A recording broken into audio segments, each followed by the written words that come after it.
sahabat yang dikasihi Tuhan, di Minggu Paskah ini kita akan bersama-sama merenungkan bacaan dari Injil Matius pasal 28 ayat 1 sampai dengan 10. Narasi tentang kebangkitan Yesus.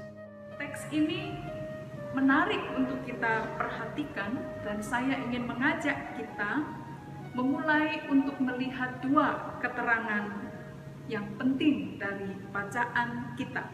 Yang pertama adalah soal waktu. Dikatakan pada ayat yang pertama, setelah Sabat lewat. Ini adalah keterangan waktu yang penting.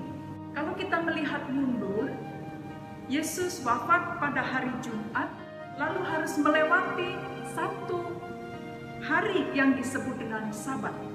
Padahal aturan Yahudi tentang Sabat itu adalah hari yang dikuduskan, sehingga tidak boleh melakukan apapun selain harus diam di rumah. Sehingga bisa dibayangkan bahwa tubuh Yesus belum sempat untuk dirempahi ataupun dirawat atau dirukti sedemikian baik menurut adat dan tradisi Yahudi. Jenazah Yesus melewati hari Sabat, artinya penguburan yang belum sempurna dilakukan dengan sangat terburu-buru, tanpa acara adat atau tradisi untuk merempahi tubuh Yesus dan membersihkan luka-lukanya. Dan situasi yang ada nampaknya memang cukup mencekam karena beberapa hal yang juga terjadi sebelumnya. Inilah keterangan peristiwa yang penting untuk kita perhatikan, bahwa ketika Yesus wafat disertai dengan gempa yang mengiring kematian Yesus, tetapi juga tabir bait Allah yang terbelah. Dan ini menjadi semacam tanda tanya besar perihal kebenaran. Apakah Yesus Mesias? Tinggal satu tanda lagi. Dan itulah nampaknya yang membuat imam-imam sangat cemas dan khawatir, sehingga menyuruh kubur Yesus harus dijaga. Jangan sampai satu tanda yang paling menunjuk kebenaran tentang Mesias itu terjadi, yaitu peristiwa Yesus yang mati dan bangkit dari kematian. Kubur Yesus dijaga menjadi sebuah alasan yang sangat politis.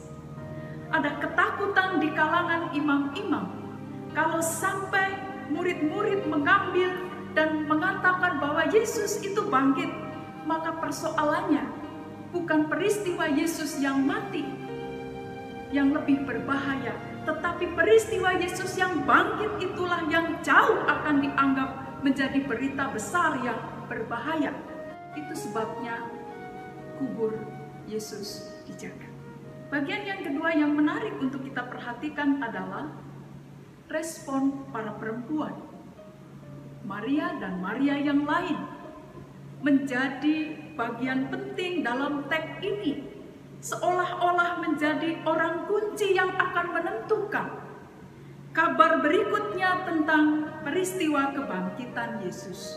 Saudara, para sahabat yang dikasihi Tuhan, perempuan ini merespon dengan cara yang berbeda. Mereka berangkat ke kubur malam itu, mereka berangkat ke kubur pagi itu, semata-mata untuk urusan keluarga yang belum selesai.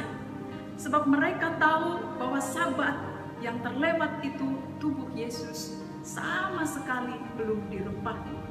Sehingga mereka memilih waktu pagi-pagi benar sebelum fajar, supaya tidak dilihat oleh orang yang lain bahwa mereka akan melakukan proses merempahi tubuh Yesus. Mereka datang ke kubur untuk alasan menunjukkan kasihnya kepada Yesus. Dan narasi ini membuka dialog yang cukup menarik ketika selanjutnya teks menunjukkan kepada kita bagaimana malaikat Tuhan diutus seolah-olah menjadi representasi ilahi, kuasa ilahi yang hadir pada peristiwa Minggu itu. Ada 5 bagian yang menarik dari teks yang bisa kita baca secara garis besar dan menginspirasi permenungan kita, yakni pengalaman melihat dan merasakan kuasa Allah. Yang pertama adalah pengalaman melihat kuasa Allah tanpa sengaja, dan itu dialami oleh para penjaga kubur. Tetapi kemudian mereka ketakutan, sebab mereka adalah golongan orang yang memiliki motivasi tidak jujur di hadapan Allah. Yang kedua adalah pengalaman melihat dan merasakan kuasa Allah yang hadir, dan itu diterima secara terbuka, dan itu dialami oleh 2 perempuan yang berjumpa dengan malaikat Tuhan dan berdialog mendalam. Bagian ini selanjutnya mendorong pengalaman yang ketiga, bahwa perempuan ini kemudian mendialogkan dengan dirinya sendiri dan kesempatan untuk menyaksikan dengan mata kepalanya sendiri Yesus yang bangkit. Dan yang keempat, bagaimana menumbuhkan keberanian untuk berani menceritakan peristiwa kebangkitan Yesus di tengah situasi dan masyarakat yang waktu itu sangat mencekam. Dan yang terakhir, inspirasi yang kelima adalah bagaimana narasi tentang Yesus yang bangkit, kisah Yesus yang bangkit ini kemudian mengumpulkan kembali seluruh harapan para murid. Shalom jemaat yang dikasihi Tuhan, kalau kita bisa melihat kembali peristiwa penyaliban yang dialami oleh Yesus, peristiwa yang sangat mencekam, tidak hanya dialami oleh Yesus Kristus sendiri, tapi itu juga mempengaruhi para pengikutnya, para murid, dan juga orang-orang terdekatnya. Dan ternyata peristiwa mencekam itu tidak hanya terjadi pada saat itu. Berhari-hari para pengikutnya, para muridnya berada dalam ketakutan, keadaan yang sangat mencekam. Namun ketika mereka berada dalam kondisi yang sangat mencekam itu, ada 2 perempuan yang mencoba untuk mengambil resiko pergi ke kuburan Yesus. Ketika mereka menuju ke kuburan Yesus, mereka melihat hal yang mengejutkan. Ada orang yang tidak mereka kenal dan juga kuburan Yesus yang telah kosong. Mereka terus mendekat walaupun dalam ketakutan, dan orang itu mengatakan bahwa orang yang kalian cari sudah tidak ada di sini. Dia telah bangkit. Ketakutan itu berubah menjadi hal yang sangat mengembirakan bagi para perempuan-perempuan itu. Mereka kemudian kembali dan dikatakan dalam perjalanan mereka bertemu dengan Yesus. Saya ingin mengajak kita untuk mencoba melihat fokus pada perkataan yang ada di dalam bacaan kita hari ini. Perkataan jangan takut 2 kali disebutkan dalam bacaan kita hari ini, namun memiliki 2 pemaknaan yang berbeda. Ungkapan jangan takut yang pertama dikatakan oleh malaikat Tuhan kepada 2 perempuan ini. Jangan takut karena saya bukan hantu, dan jangan takut dengan apa yang kalian lihat, jangan takut dengan apa yang akan saya katakan. Jangan takut dengan realita. Ungkapan yang kedua yang dikatakan oleh Yesus, jangan takut. Dikatakan Yesus ketika perempuan-perempuan itu berjumpa dengannya, mereka sujud menyembah dia, memeluk kaki Yesus, dan Yesus mengatakan jangan takut. Ketakutan yang dialami oleh 2 perempuan ini pasti ada sebabnya. Yang saya rasakan, mungkin mereka takut untuk kehilangan Yesus yang kedua kalinya, sehingga mereka memeluk Yesus dengan sangat kuat. Tapi Yesus mengatakan jangan takut, pergilah dan katakanlah kepada murid-muridku, dan aku akan menunggu kalian, kita akan bertemu kembali di Galilea. Mereka pergi dan kemudian mengatakan hal itu kepada para murid. Saya ingin mengajak kita untuk coba merenungkan ungkapan dari jangan takut itu. Kondisi saat ini kita diminta untuk berdiam di rumah. Banyak hal yang kita harapkan berubah menjadi tidak sesuai dengan yang kita harapkan.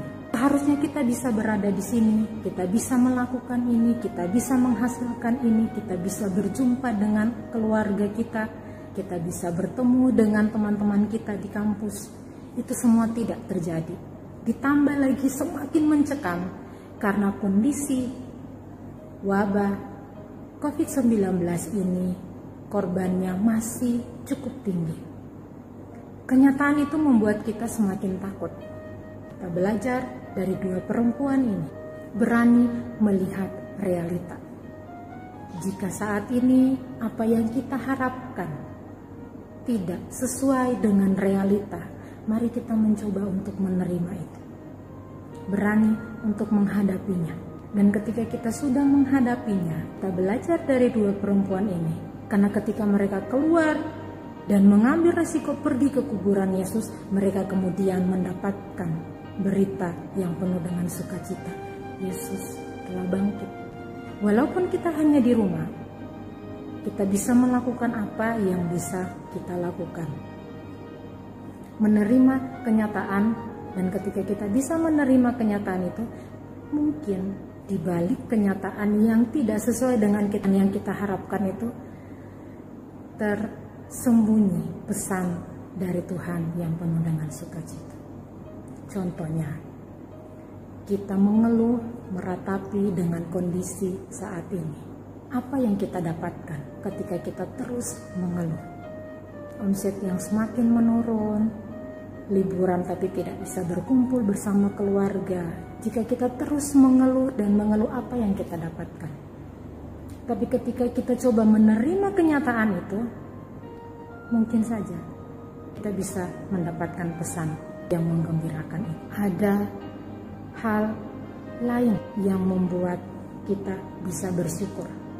Kondisi alam kita semakin membaik karena berkurangnya polusi yang dikeluarkan oleh aktivitas manusia.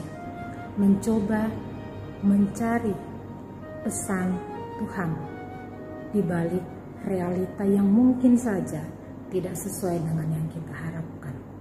Bangkit dari kenyataan. Itulah makna Paskah yang sesungguhnya.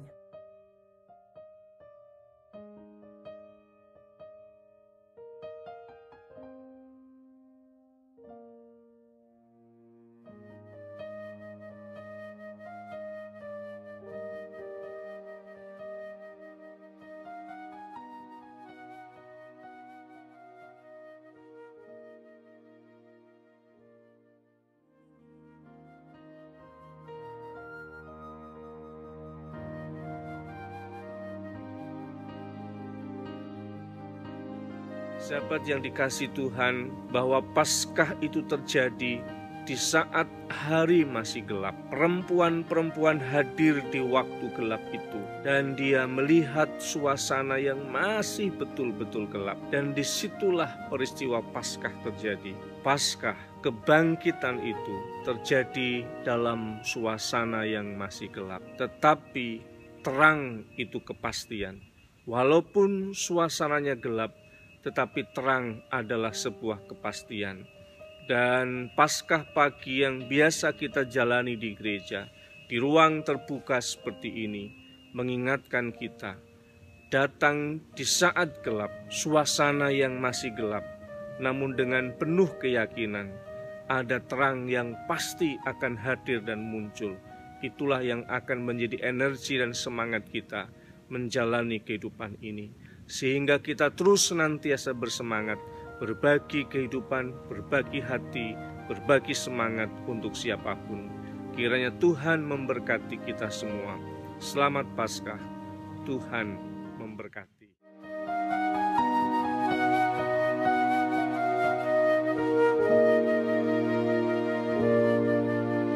So